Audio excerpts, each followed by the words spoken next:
Si ume notice ameanza kujidistance na family functions za kutoka pande yenu. Amejitoa kwa zile group za WhatsApp zenye mko na mutual friends.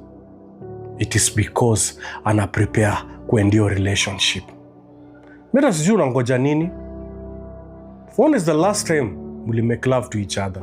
When was the last time you went for that decent lunch date? When was even the last time aliku compliment that you are looking good? You are still in that relationship. Ukifikira ati one day this person is going to change. Kwa mind yako, every day unasemanga kuna kitu tu imemwapenia. Ni ama best wenye anatembea naye ndo anamharibu. Na alikwambia kuna kitu kama hiyo. Someone who is over 30 years old, bado unamblame ati ni mabeshte wake ati hao ndo wanamharibu. Wacha kuforce issues. Shida ni wewe. Shida ni wewe unaogopa kukuwa lonely. Shida ni wewe.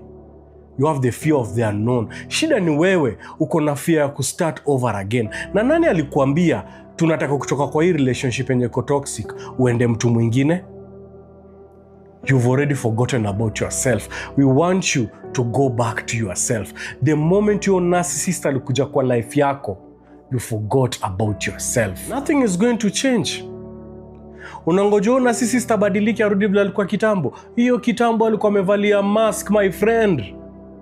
That mask alikuwa amevalia so that aweze kukulove bomb, so that again trust yako, then aanze kukudestroy. Angalia vile siku hizi huko. You are so demotivated.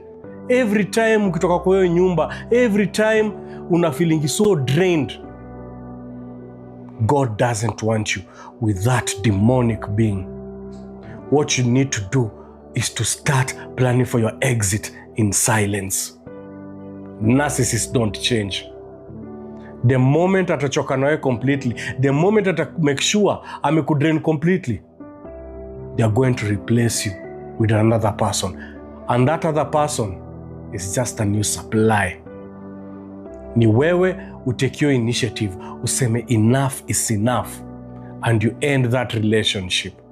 For relationship advice, enda pale kwa profile yangu. My number is always there. Once you talk to me, you'll never be the same again.